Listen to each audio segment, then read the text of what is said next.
Okay, now lecture number 29, motional EMF. Remember, last lecture में हम ये डिस्कस कर चुके थे कि आप किसी भी तरीके से मैग्नेटिक फ्लक्स को चेंज करें, ठीक है, तो वो EMF को इंड्यूस करेगा या करंट को इंड्यूस करेगा। अब इस चैप्टर में आगे जाकर हम मुख्तलिफ फिनोमेनास पढ़ेंगे, ठीक है, जिसमें फ्लक्स चेंज इंड्यूस्ड EMF को प्रोड्यूस करेगा। मोशनल EMF आपके पास क्या है? If we move conductor, if we move conductor across a magnetic field, if we move conductor across a magnetic field, EMF will be induces in a conductor. This phenomena is known as motional EMF. अगर आप नाम पे थोड़ा सा गौर करें, motional EMF, अगर आप किसी कंडक्टर को मूव करें across a magnetic field, then EMF will be induces in that conductor. This phenomena is basically known as motional EMF. इस phenomena को हम क्या कहते हैं? Motional EMF कहते हैं। अगर मैं लूं, ये आपके पास एक magnetic field है into the page. This represent a magnetic field into the page. और ये आपके पास जो है कंडक्टर है,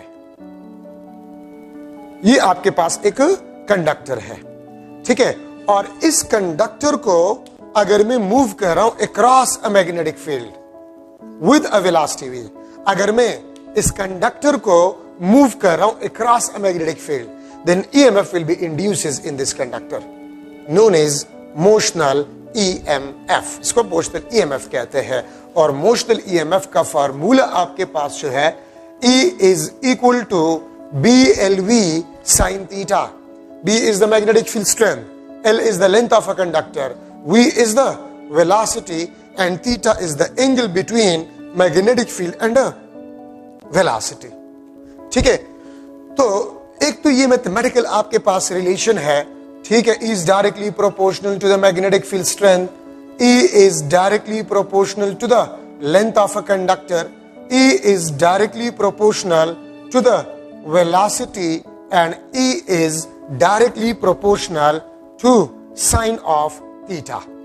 ठीक है, तो ये आपके पास मोशनल EMF का फार्मूला है। मैग्नेटिक फील्ड को अगर मैं डबल कर जाऊं, या लेंथ को डबल कर जाऊं, या वेलोसिटी ऑफ कंडक्टर को डबल कर जाऊं, then motional EMF will be double. Motional EMF आपके पास है वो डबल हो जाएगा। ठीक है, अगर मैं लिख लो if B L and V, बल्कि मैं इस तरह लिख लूंगा, if any two parameters are parallel, if any two parameters are parallel, B L V में से, इन तीनों में से कोई से दो पैरामीटर्स अगर पैरेलल हो, ठीक है, are anti parallel, are anti parallel मतलब थीटा आपके पास 0 डिग्री और थीटा आपके पास क्या हो, 180 डिग्री आपके पास हो। थीटा अगर आपके पास 0 हो या थीटा आपके पास 180 डिग्री हो, तो motional EMF will be equal to 0। याद रखिए, B, L और V में से कोई से दो पैरामीटर या तीनों पैरामीटर्स अगर पैरेलल हो, या तीनों में से कोई दो पैरामीटर्स एंटी पैरेलल हो, तो मोशनल EMF आपके पास क्या होगा, 0 होगा। मोशनल EMF आपके पास जो होगा वो 0 होगा। B, L, V इन तीनों में कोई से दो पैरेलल हो या एंटी पैरेलल हो, या तीनों पैरेलल हो, ठीक है, तो फिर मोशनल EMF आपके पास होगा, it will be equal to 0। अब मोशनल EMF जो प्रोड्यूस होगा, इसका डायरेक्शन हम किस तरह मालूम करेंगे? इसका जो है डायरेक्शन, अब इसमें करंट का डायरेक्शन जो होगा वो अपवर्ड होगा या डाउनवर्ड होगा, तो इसके लिए फ्लेमिंग रूल को इस्तेमाल किया जाता है।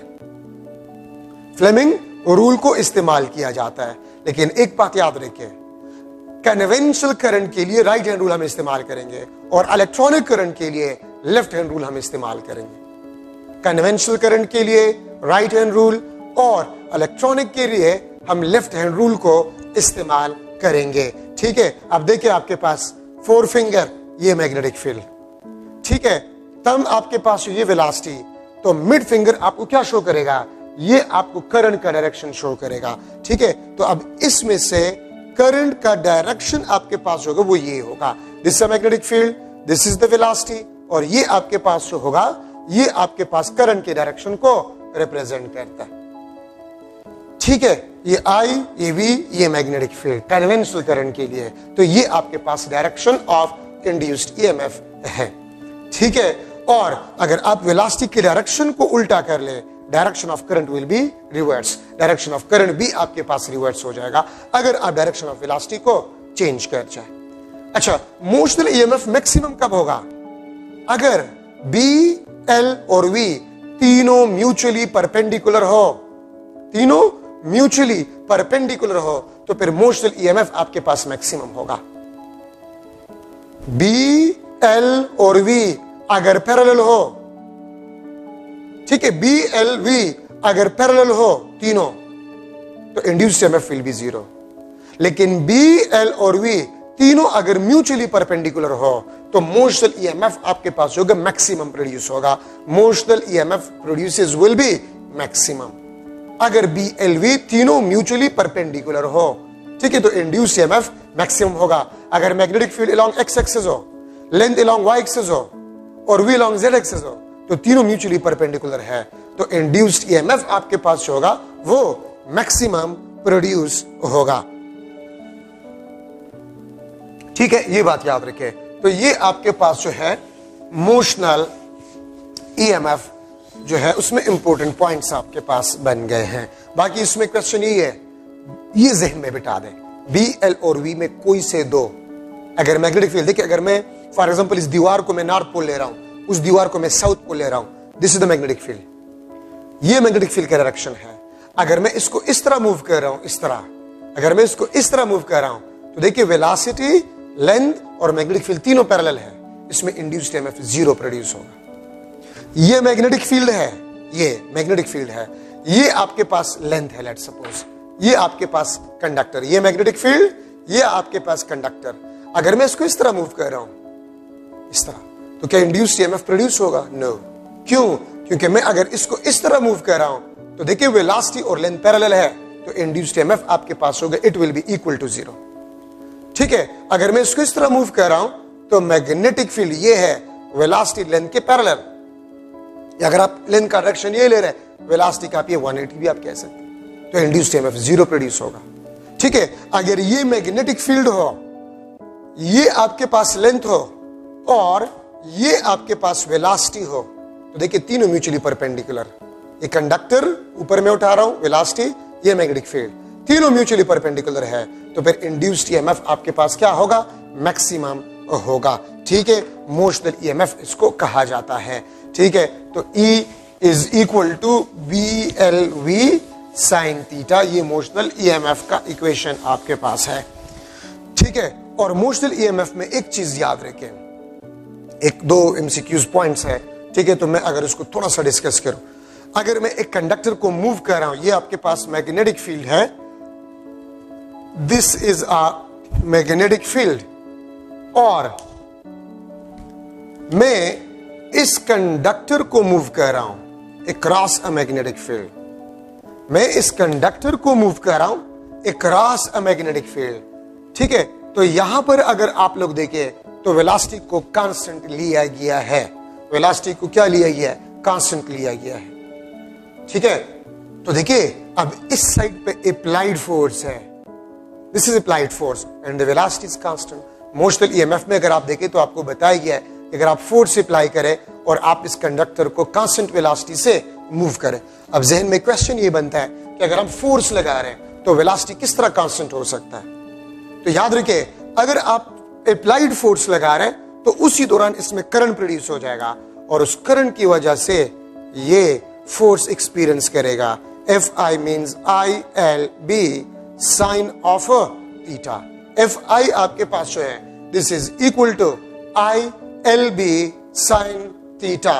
ये आपके पास force due to a current carrying conductor, force on a current carrying conductor है। तो ये दोनों फोर्सेस मैग्नीट्यूड में बराबर होते हैं, डायरेक्शन में अपोजिट होते हैं, तो नेट फोर्स इस कंडक्टर पे क्या होगा? 0। इसलिए इसका वेलोसिटी क्या होगा?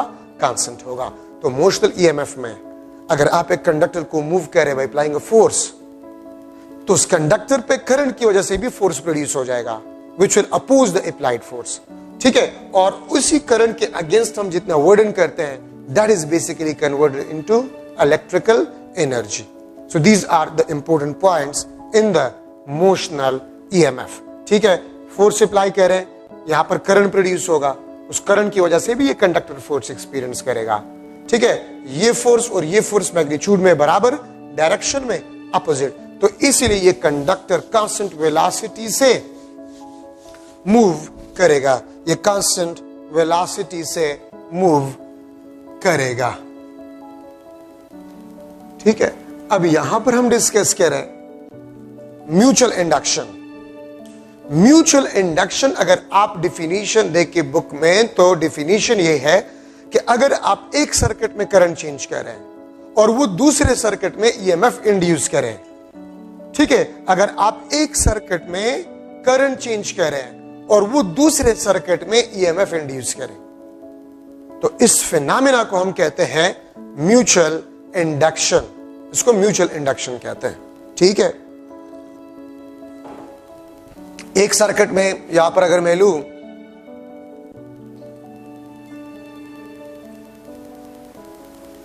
ठीक है, यहां पर अगर मैं लूं, ये आपके पास variable resistor, this is plus minus,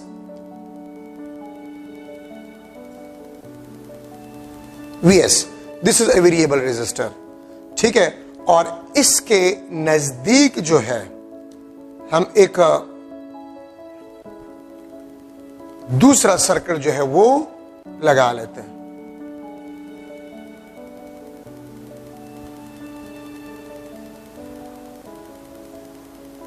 this is a galvanometer, ये आपके पास सेकेंडरी सर्किट है। This is a secondary circuit, ये आपके पास प्राइमरी सर्किट है। प्राइमरी सर्किट वो सर्किट जिसमें डायरेक्टली ईएमएफ सोर्स या बैटरी लगा होता है, इसको हम प्राइमरी सर्किट कहते हैं। और सेकेंडरी आपके पास वो होता है जिसमें डायरेक्टली सोर्स कनेक्ट नहीं होता, galvanometer. So this is secondary, ये आपके पास प्राइमरी। ठीक है, तो आप देखिए यहां पर ये दोनों इतनी नजदीक पड़े हुए हैं कि इसका जो मैग्नेटिक फील्ड है वो इससे भी पास हो रहा है। और आपने सोलेनॉइड में पढ़ा है B is equal to mu naught n I. B is equal to mu naught n I. ठीक है, n is the number of turns density, I आपके पास जो है करंट, इसमें से आपके पास करंट। ठीक है, अच्छा अब देखिए अगर मैं इस प्राइमरी में, this is the primary current, ये प्राइमरी का मैग्नेटिक फील्ड, ये प्राइमरी में करंट, अगर मैं प्राइमरी में करंट को चेंज कर रहा हूं, अगर मैं प्राइमरी में करंट को चेंज कर रहा हूं, तो मैग्नेटिक फील्ड स्ट्रेंथ चेंज होगा। और अगर मैग्नेटिक फील्ड स्ट्रेंथ चेंज होगा, so number of magnetic field lines change होंगे। अगर मैं प्राइमरी में करंट चेंज कर रहा हूं ठीक है, तो मैग्नेटिक फील्ड स्ट्रेंथ प्राइमरी में चेंज होगा। और अगर मैग्नेटिक फील्ड स्ट्रेंथ चेंज होगा तो फ्लक्स चेंज होगा। और फैराडेज लॉ हमें यही बताता है, ठीक है, कि आप क्या करें, फ्लक्स चेंज करे किसी भी तरीके से, तो वो ईएमएफ को इंड्यूस करेगा। ठीक है, याद रखिए, ये हमें फैराडेज लॉ बता रहे। ठीक है, तो मैं अगर करंट चेंज कर रहा हूं प्राइमरी में, तो मैग्नेटिक फील्ड स्ट्रेंथ चेंज होगा। और अगर मैग्नेटिक फील्ड स्ट्रेंथ चेंज होगा तो फ्लक्स चेंज होगा। और अगर फ्लक्स चेंज होगा तो EMF will be induces, EMF induce होगा। तो हम प्राइमरी में करंट चेंज कर रहे हैं, वो सेकेंडरी में ईएमएफ इंड्यूस कर रहे हैं। तो एक सर्किट में आप करंट चेंज करें और वो ही करंट वेरिएशन दूसरे सर्किट में ईएमएफ इंड्यूस करता है। इस फिनोमेना को हम म्यूचुअल इंडक्शन कहते हैं। इस फिनोमेना को हम क्या कहते हैं, म्यूचुअल इंडक्शन कहते हैं। और सेकेंडरी में induced EMF minus M delta IP divide by delta T. Secondary में जो इंड्यूस्ड ईएमएफ प्रोड्यूस होगा, this will be equal to minus M delta IP divide by delta T. ठीक है, ये माइनस साइन लेंजेस लॉ से आया है। Lenz's law आपको ये बता रहे कि इंड्यूस्ड ईएमएफ जो होते हैं वो हमेशा अपने कास्ट को अपोज करता है। तो induced EMF will oppose cause. Current variation in a primary is the cause of induced EMF in a secondary. Current variation in a primary is the cause of induced EMF in a secondary. ठीक है, तो induced EMF will oppose its cause.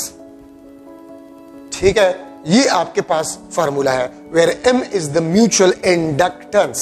M आपके पास जो है इसको हम कहते हैं this is mutual inductance. और म्यूचुअल इंडक्टेंस को हम कहते हैं, मुख्तलिफ तरीकों से हम इसको डिफाइन कर सकते हैं. The capability of circuit to induced EMF, या the capability of a secondary circuit to induced EMF. Secondary circuit का वो कैपेबिलिटी जिसकी वजह से ये EMF को इंड्यूस करता है, उसको हम म्यूचुअल इंडक्टेंस कहते हैं. या म्यूचुअल इंडक्टेंस का जो आपके पास फार्मूला है, E secondary divide by delta IP divide by delta T. ठीक है, ये भी आपके पास म्यूचुअल इंडक्टेंस का डेफिनेशन है. ठीक है, the ratio of induced EMF in a secondary to the current variation in a primary. ठीक है, the ratio of induced EMF in a secondary to the current, the time rate of current variation in a primary, इसको basically हम कहते हैं mutual inductance. इसको हम कहते हैं म्यूचुअल इंडक्टेंस. ठीक है, और इसका एक दूसरा फार्मूला भी है. ठीक है, और वो आपके पास क्या है, M is equal to N delta phi B divide by delta IP. ये भी आपके पास जो है फार्मूला है म्यूचुअल इंडक्टेंस का. ठीक है, अब इसका डेफिनेशन क्या है, द मैग्नेटिक फ्लक्स वेरिएशन. ठीक है, the magnetic flux variation in number of turns per unit current variation in a primary is equal to a mutual inductance. ठीक है, तो ये भी इसका फार्मूला है आपके पास, और इनका डायमेंशन सेम है. ठीक है, इसका जो यूनिट आपके पास जो है हेनरी, याद रखे सबसे ज्यादा काम इलेक्ट्रोमैग्नेटिज्म में हेनरी ने किया है. सबसे ज्यादा काम इलेक्ट्रोमैग्नेटिक इंडक्शन में हेनरी ने किया है. ठीक है, तो इसीलिए म्यूचुअल इंडक्टेंस और सेल्फ इंडक्टेंस के यूनिट को हेनरी का नाम दिया गया है. ठीक है, सो यूनिट आपके पास जो है वो हेनरी है. और 1 हेनरी को हम किस तरह डिफाइन करते हैं, अगर 1 वोल्ट EMF इंड्यूस हो जाए in a secondary due to 1 ampere current variation पर 1 सेकेंड. 1 वोल्ट EMF इंड्यूस हो जाए in a secondary due to 1 ampere current variation पर सेकेंड, तो इसको बेसिकली हम कहते हैं 1 हेनरी. ठीक है, 1 हेनरी के बराबर आपके पास होगा. सेकेंडरी में 1 volt EMF potential EMF produce हो जाए due to 1 ampere current variation पर सेकेंड, तो फिर आपके पास जो इंडक्टेंस होगा mutual inductance, that will be 1 henry. तो ये आपके पास तो इस म्यूचुअल इंडक्टेंस का डिस्कशन आपके पास आ गया. ठीक है, और दूसरी बात यह है कि म्यूचुअल इंडक्टेंस आपके पास जो है ये किस चीज पे डिपेंड करता है, mutual inductance depends upon number of turns. Number of turns या number of turns, density, core material पे भी डिपेंड करता है. ठीक है, आप इस कॉइल के इनसाइड कौन सा मटेरियल मौजूद है, ठीक है, कोर मटेरियल पे भी डिपेंड करता है. ठीक है, सेपरेशन बिटवीन कॉइल्स के दरमियान सेपरेशन पे भी ये डिपेंड करता है. ठीक है, और चौथा आपके पास जो है डायमेंशन में आपके पास लेंथ, एरिया और वॉल्यूम. लेंथ, एरिया और वॉल्यूम पे डिपेंड करता है. म्यूचुअल इंडक्टेंस 4 चीजों पे डिपेंड करता है. नंबर ऑफ टर्न्स के बजाय नंबर ऑफ टर्न्स डेंसिटी भी आप कह सकते हैं. ठीक है, कोर मटेरियल मतलब इसमें से आपने कौन सा मटेरियल रखा हुआ है, जो कि कोर मटेरियल हम ज्यादा तौर पे सॉफ्ट मटेरियल, सॉफ्ट आयरन इस्तेमाल करते हैं. आयरन इसके इर्द गिर्द आप वायर को वाउंड करें. ठीक है, तो कोर मटेरियल पे डिपेंड करता है. सेपरेशन बिटवीन कॉइल्स पे डिपेंड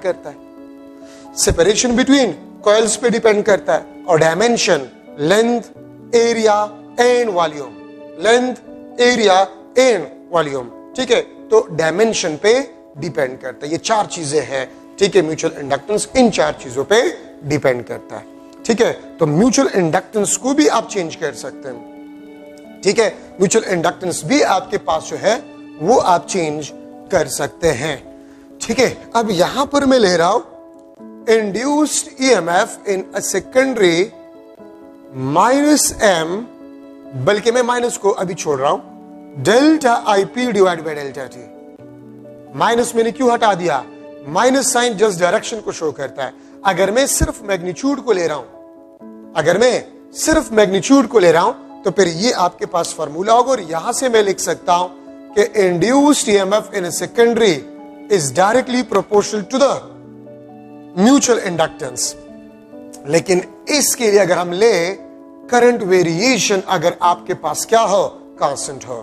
करंट वेरिएशन अगर आपके पास कांस्टेंट हो तो induced EMF in a secondary is directly proportional to the mutual inductance, ठीक है।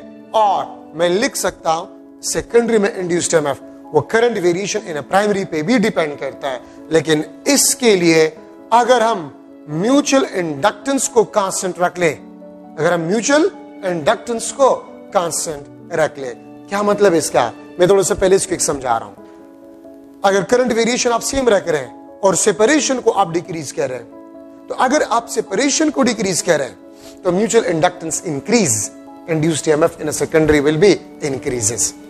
आपने सेपरेशन बिटवीन कॉइल्स कम किया तो म्यूचुअल इंडक्टेंस आपने इंक्रीज किया, induced EMF in a secondary will be increases.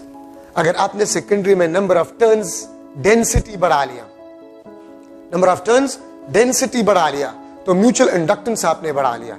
और अगर म्यूचुअल इंडक्टेंस बढ़ गया तो induced EMF in a secondary वो इंक्रीज हो जाएगा, ठीक है।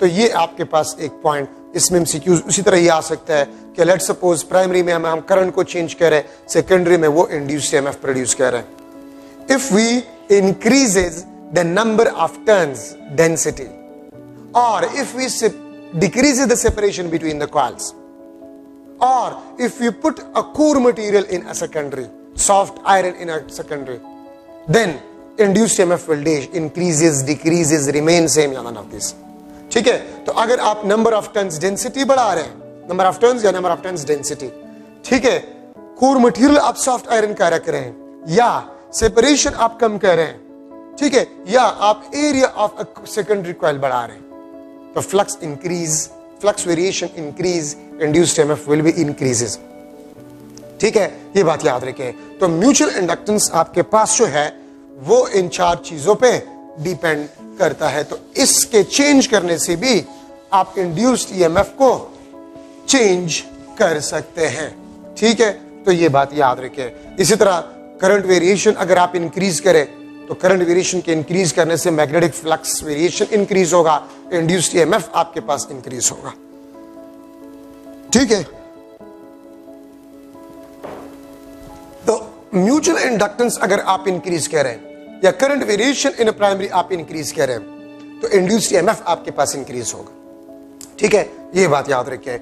अच्छा, अब ये नेगेटिव साइन को हम ले रहे हैं, ठीक है। और करंट वेरिएशन में आपको ये कहा जा सकता है कि पहले हम 1 सेकंड में करंट को 1 एम्पेयर से लेट्स सपोज 3 एम्पेयर कह रहे थे और इंड्यूस्ड ईएमएफ ई प्रोड्यूस हो रहा था। अब अगर हम करंट वेरिएशन 1 से 6 एम्पेयर कह रहे हैं 1 सेकंड में by keeping all other parameters constant, तो फिर इंड्यूस्ड ईएमएफ कितना प्रोड्यूस होगा?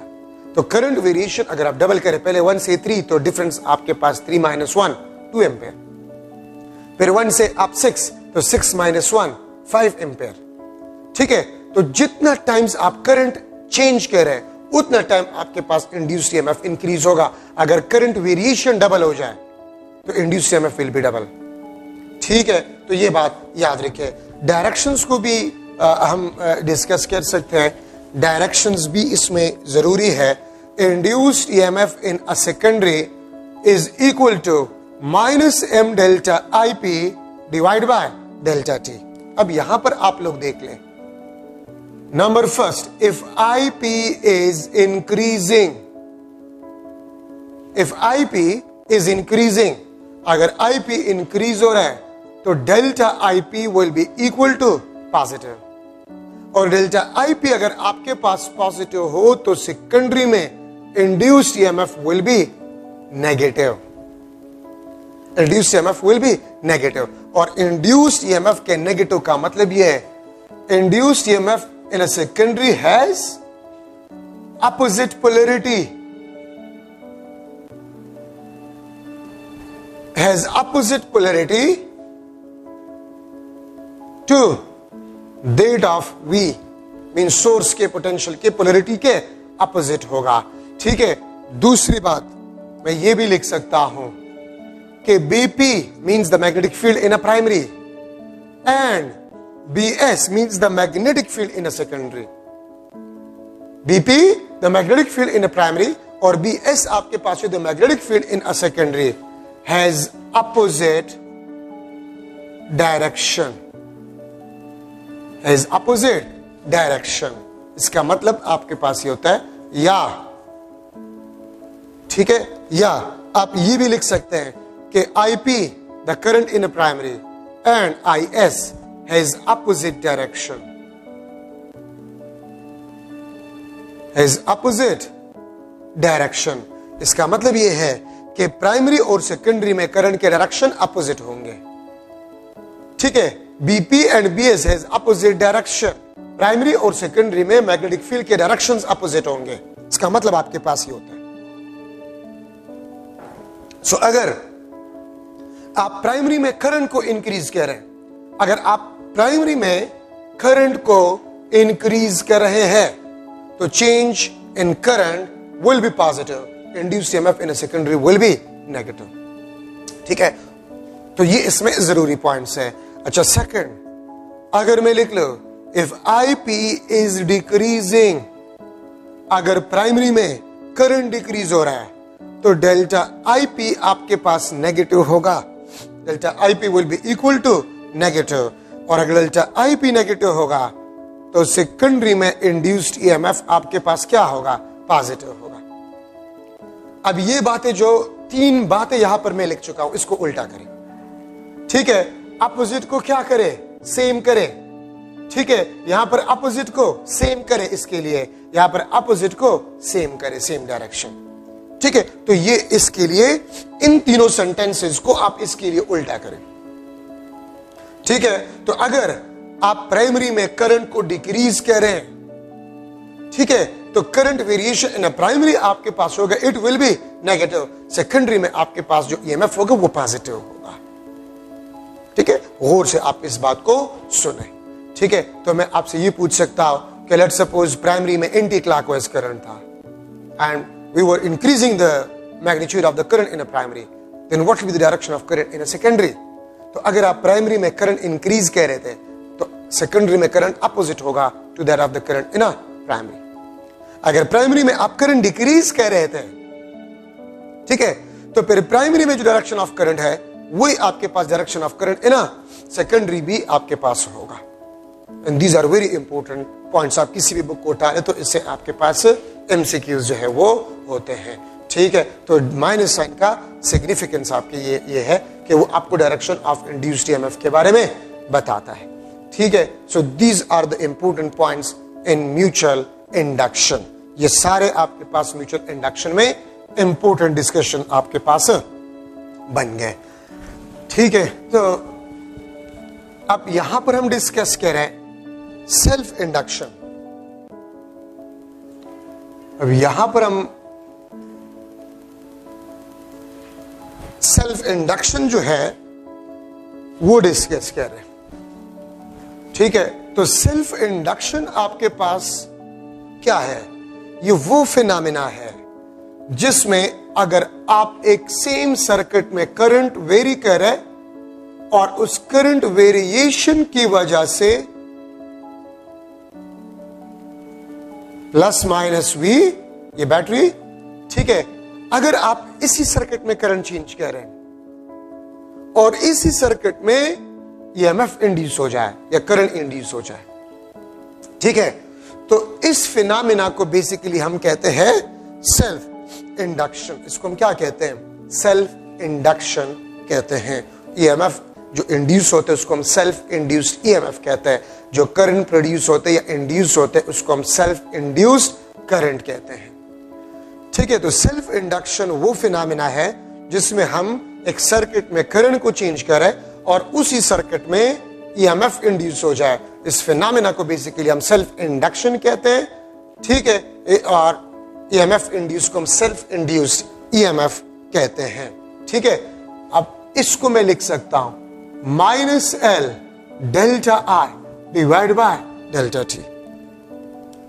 अब देखिए यहां पर अगर मैं करंट चेंज कर रहा हूं B is equal to mu naught n I, अगर मैं करंट को चेंज कर रहा हूं, अगर मैं करंट को चेंज कर रहा हूं, ठीक है, तो करंट को चेंज करने की वजह से मैग्नेटिक फील्ड स्ट्रेंथ भी आपके पास चेंज होगा, और मैग्नेटिक फील्ड स्ट्रेंथ अगर चेंज होगा तो फ्लक्स भी आपके पास चेंज होगा।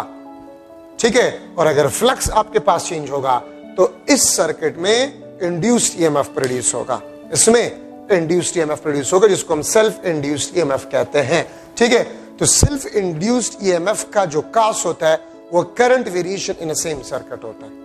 यहां पर L सेल्फ इंडक्टेंस कहलाता है।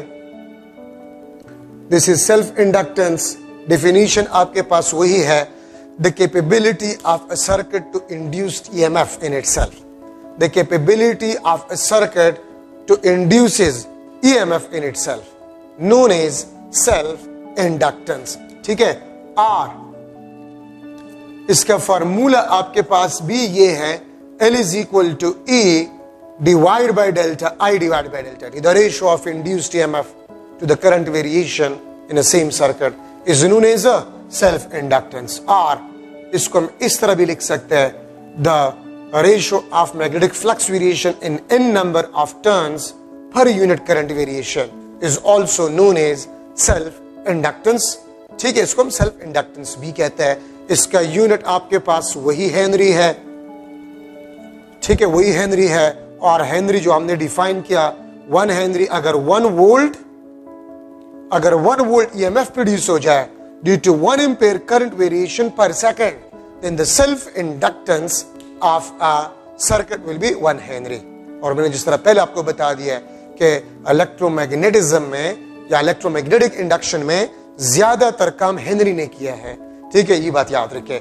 अच्छा, अब इससे पहले म्यूचुअल इंडक्शन में, म्यूचुअल इंडक्टेंस के साथ आपने लिखा था कि it depends upon the number of turns, density, separation, ठीक है, कोर मटेरियल और डायमेंशन। उसमें एक चीज को हटा दें, सेपरेशन, क्योंकि यहां पर सिर्फ एक कॉइल है, तो सेपरेशन बिटवीन कॉइल्स की कोई बात ही नहीं है। ठीक है, तो सेल्फ इंडक्टेंस किन चीजों पे डिपेंड करता है?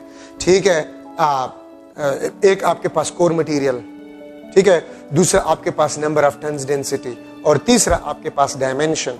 डायमेंशन में आपके पास लेंथ, एरिया एंड वॉल्यूम आपके पास आ जाता है। Length, area and volume of a coil आपके पास आ जाता है। ठीक है, तो वही चीजें म्यूचुअल इंडक्टेंस 4 चीजों पे डिपेंड करता है। उन चारों में से सेपरेशन बिटवीन कॉइल्स को हटा दें, क्योंकि इसमें तो एक आपके पास कॉइल है, तो सेपरेशन को हटा दें। बाकी सेल्फ इंडक्टेंस आपके पास जो है वो डिपेंड करते हैं नंबर ऑफ टर्न्स, डेंसिटी पे, डायमेंशन में लेंथ, एरिया और वॉल्यूम, और कोर मटेरियल पे।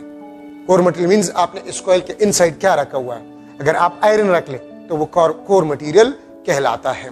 ठीक है, अब यहां पर भी अगर मैं लिख लूं for magnitude is equal to L delta I divide by delta T, और यहां से मैं लिख सकता हूं induced EMF is directly proportional to L, induced EMF is directly proportional to the current variation in a in a same circuit.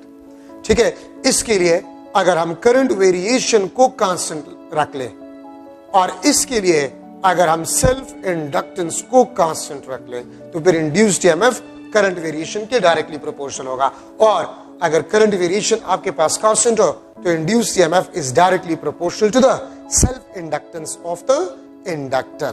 ठीक है, अगर मैं यहां पर एक चीज लिख लेता हूं, ये आपने याद करना होगा, L is equal to mu naught n square L A। This is the formula for the self inductance. ठीक है, ये सेल्फ इंडक्टेंस का फार्मूला है। L is equal to mu naught n square LA, L is the length, A is the area, mu naught permeability of vacuum. अगर आप core material रख ले तो फिर म्यू नॉट म्यू एम से replace हो जाएगा, परमेबिलिटी ऑफ मीडियम से रिप्लेस हो जाएगा. ठीक है, तो mu naught n square LA. तो याद रखिए, अगर नंबर ऑफ टर्न्स डेंसिटी को आप डबल कर जाए तो सेल्फ इंडक्टेंस 4 टाइम्स आपके पास बन जाता है. सेल्फ इंडक्टेंस आपके पास क्या बन जाता है? 4 टाइम्स आपके पास बन जाता है. ठीक है, तो ये आपके पास सेल्फ इंडक्टेंस का फार्मूला है. ठीक है, अच्छा, इसमें भी डायरेक्शंस आपके पास जो है उसी तरह ही हम डिस्कस करते हैं कि अगर हम करंट को इंक्रीज करें, ठीक है, मैं यहां पर लिख लेता हूं, E is equal to minus L delta I divided by delta T. If I is increasing, if I is increasing, तो डेल्टा I आपके पास क्या होगा? पॉजिटिव होगा. Induced EMF will be equal to negative. ठीक है, तो अगर आपके पास ये नेगेटिव है तो इसका मतलब ये है induced EMF has opposite polarity, has opposite polarity is that of V. ठीक है, और आपके पास induced current II induced current and IS source का current has opposite direction, has a opposite direction.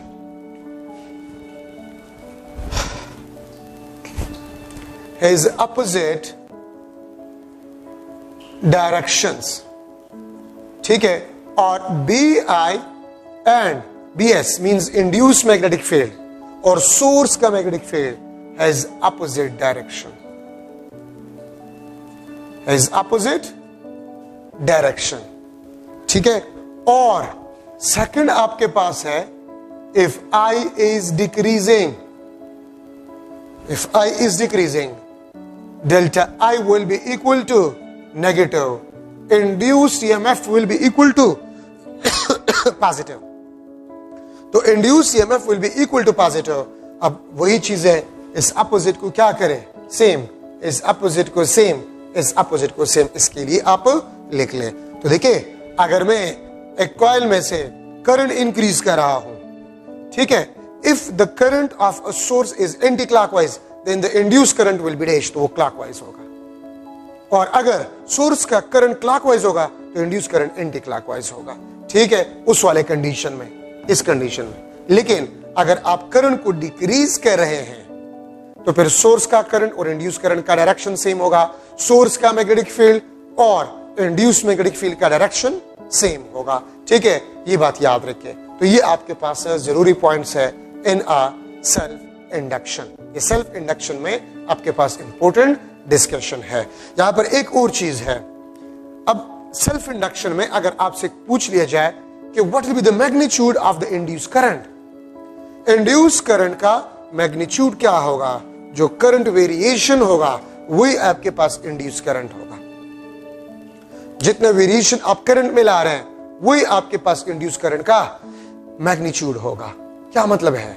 अब देखिए, अगर मैं करंट को 1 एम्पेयर से 3 एम्पेयर कर रहा हूं तो करंट वेरिएशन कितना आ रहा है? 3 - 1 2 एम्पेयर. तो induce current will be also 2 ampere. मैं फिर रिपीट कर रहा हूं, अगर आप करंट को चेंज करें from 1 ampere to 3 ampere, 1 ampere से 3 एम्पेयर आप करंट करें तो करंट वेरिएशन आप लोग जो है वो आप 2 एम्पेयर ला रहे हैं. तो इंड्यूस करंट का मैग्नीट्यूड भी आपके पास क्या होगा? वो भी आपके पास वही 2 एम्पेयर होगा. ठीक है, ये बात भी आप लोग याद रखें. So these are the important discussion in a self induction. ठीक है, और याद रखें, सेल्फ इंड्यूस्ड ईएमएफ आपके पास जो है वो हमेशा करंट के वेरिएशन को अपोज करेगा. ये देखिए, ये सेल्फ इंड्यूस्ड ईएमएफ है. This is self induced EMF. और ये क्या है आपके पास? Negative sign, oppose according to Lenz's law. Opposes self induced EMF will always opposes what? Cause. ठीक है, ये आपके पास कास है एंड करंट वेरिएशन. तो याद रखे, self-induced EMF always oppose current variation. आप करंट को इंक्रीज करना चाहते हैं तो सेल्फ इंड्यूस्ड इंक्रीजिंग करंट को डिक्रीज करेगा।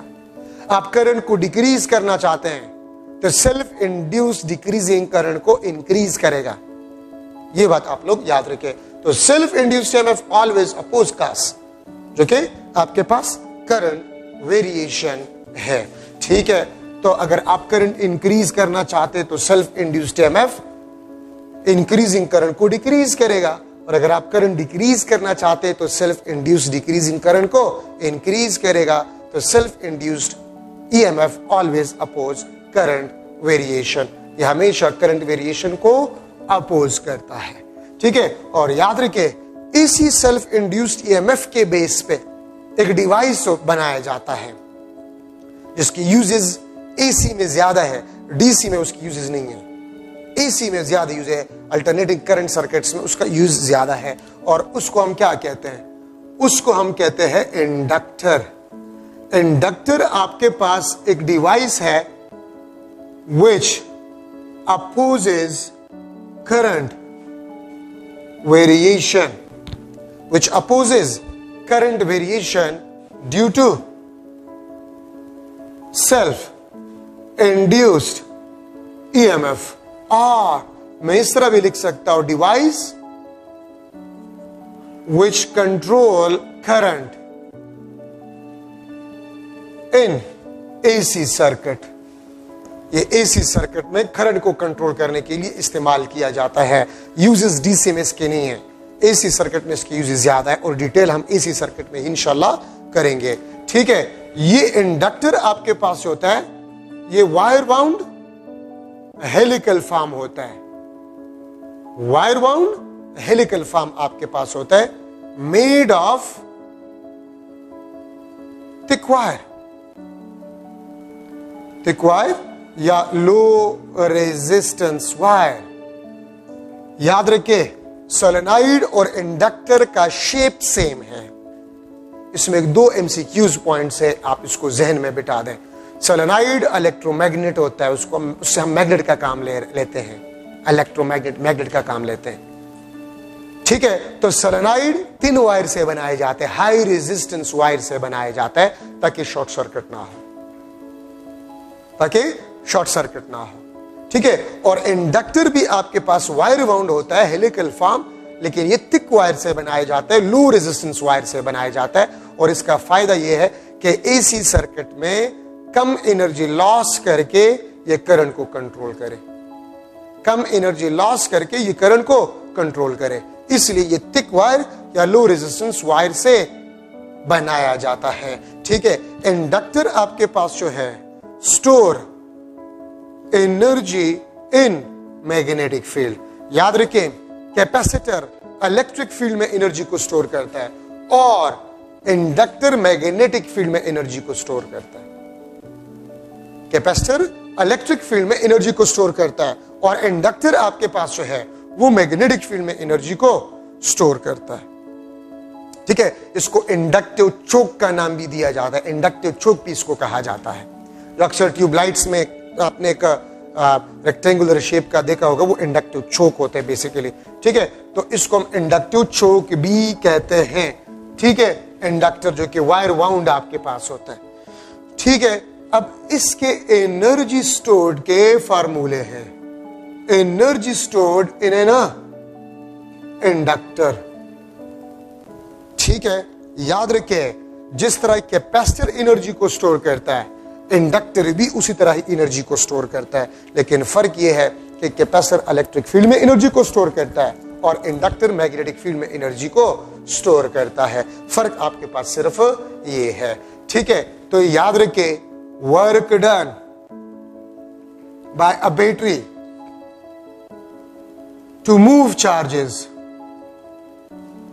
against self-induced EMF will be stored as a energy.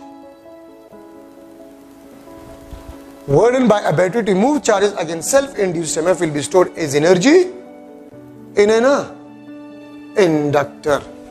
ठीक है, तो इसके एनर्जी के फार्मूले आपके पास जो है half L I square, this is the equation of energy stored. और ये आपको ये बता रहे हैं कि एनर्जी सेल्फ इंडक्टेंस के डायरेक्टली प्रोपोर्शनल है अगर करंट कांस्टेंट है। अगर दो डिफरेंट इंडक्टर है, उनके सेल्फ इंडक्टेंस डिफरेंट है, ठीक है, उसे आप सेम करंट पास कर रहे हैं, तो एनर्जी स्टोर्ड वो सेल्फ इंडक्टेंस के डायरेक्टली प्रोपोर्शनल है। U is directly proportional to I square if L is kept constant. ठीक है, और एल मैंने इसी लेक्चर में कुछ देर पहले आपको बता दिया कि mu naught N square L A. अगर नंबर ऑफ टर्न्स डेंसिटी को आप डबल कर जाए तो सेल्फ इंडक्टेंस 4 टाइम बन जाता है, तो एनर्जी स्टोर्ड भी आपके पास 4 टाइम बन जाएगा अगर आप सेम करंट सप्लाई करें। ठीक है, तो मैं यहां से लिख सकता हूं, ठीक है, कि आपके पास U जो है directly proportional to the permeability of medium या directly proportional to the relative permeability. अगर आप एक इंडक्टर में कोर मटेरियल रख लें तो एनर्जी स्टोर्ड वो इंक्रीज करेगा। ठीक है, U is directly proportional to n square. U is directly proportional to the product of length and area. U is directly proportional to length. U is directly proportional to area. ठीक है, या मैं यहां से लिख सकता हूं U is directly proportional to the volume. तो अगर आप वॉल्यूम को डबल कर जाए तो energy stored bye an inductor will be double. अगर आप डबल करंट पास कर ले, एनर्जी स्टोर्ड आपके पास 4 टाइम्स बन जाएगा। ये भी आपके पास एनर्जी स्टोर्ड का इक्वेशन है। और एक इक्वेशन आपके पास ये है, ठीक है, कि half B square divide by mu naught into L A. This is also the equation of energy stored. और यहां पर ये भी आपको शो कर रहा है कि एनर्जी मैग्नेटिक फील्ड में स्टोर होता है। तो यहां से भी मैं लिख सकता हूं कि energy is directly proportional to B square, magnetic field strength. ठीक है, तो U is directly proportional to the square of a magnetic field. ठीक है, मैग्नेटिक फील्ड के स्क्वायर के डायरेक्टली प्रोपोर्शनल है। अगर आप मैग्नेटिक फील्ड को डबल कर जाए तो एनर्जी स्टोर्ड आपके पास जो है वो 4 टाइम्स आपके पास बन जाए। ठीक है, तो ये आपके पास एनर्जी स्टोर्ड में इंपॉर्टेंट पॉइंट्स आपके पास बन गए। अब आपके ज़हन में ये आएगा कि यहां पर तो डायरेक्टली प्रोपोर्शनल टू म्यू। अगर आप जो है क्या करें, आप इंडक्टर पुट करें, ठीक है, इंडक्टर में अगर आप कोई मीडियम पुट कर ले तो एनर्जी स्टोर्ड आपके पास जो होगा इट विल बी इंक्रीजेस। ठीक है, लेकिन यहां पर म्यू नीचे है तो म्यू नॉट आपको नीचे नजर आ रहा है, लेकिन एक म्यू आपके पास बी में भी है, B is equal to mu naught N R. ठीक है, तो ये आपके पास एक और इक्वेशन है for the energy stored in a magnetic field. बाकी इसमें क्वेश्चन यही कि अगर मैग्नेटिक फील्ड स्ट्रेंथ आपके पास डबल हो जाए तो एनर्जी स्टोर्ड आपके पास क्या होगा, वो आपके पास 4 टाइम्स बन जाएगा। ठीक है, अब यहां पर हम डिस्कस कर रहे हैं एनर्जी डेंसिटी। एनर्जी डेंसिटी आपके पास जो है, this is the energy stored per unit volume of an inductor. The energy stored per unit volume of an inductor is known as a energy density। और energy density को मैं इस तरह लिख सकता हूं। ठीक है, और अगर आप इसको सॉल्व करें तो b square divide by 2 mu naught. ठीक है, एनर्जी डेंसिटी आपके पास जो है this is equal to b square divide by 2 mu naught. ठीक है, तो per unit volume energy stored को हम एनर्जी डेंसिटी कहते हैं। टोटल एनर्जी नहीं, पर यूनिट वॉल्यूम, इसको हम एनर्जी डेंसिटी कहते हैं। और एनर्जी डेंसिटी आपके पास इसमें इंपॉर्टेंट पॉइंट ये है कि this is independent of a dimension, length, area and volume. This is independent of a dimension, length, area and volume. ठीक है, ये सिर्फ 2 चीजों पे डिपेंड करता है, मैग्नेटिक फील्ड स्ट्रेंथ और परमेबिलिटी ऑफ मीडियम पे ये डिपेंड करता है। ठीक है, तो ज्यादा टॉपिक्स हो गए लेकिन ये आसान है। जो मैथमेटिकल इक्वेशंस आपको नजर आ रहे हैं, जो पॉइंट्स मैंने बता दिए, ये इसमें से इंपॉर्टेंट पॉइंट्स हैं। ठीक है, आप इसको गौर से पढ़ें, सुने, ठीक है, और इसको अपने साथ नोट करें। इंशाल्लाह ये आपके पास इसमें जरूरी पॉइंट्स है। नेक्स्ट लेक्चर में मैं इस चैप्टर को खत्म करूंगा इंशाल्लाह। ठीक है, इसके एप्लीकेशंस आपके पास रह गए, जिसमें जनरेटर आपके पास रह गया है, ठीक है, जनरेटर इफेक्ट इन मोटर वगैरह, वो चीज़ें हम डिस्कस करेंगे इंशाल्लाह, ठीक है, सिस्मोमीटर और ट्रांसफार्मर, ठीक है। तो इंशाल्लाह उम्मीद करते हैं कि नेक्स्ट लेक्चर में आपका ये चैप्टर भी इंशाल्लाह खत्म हो जाएगा। Thank you so much.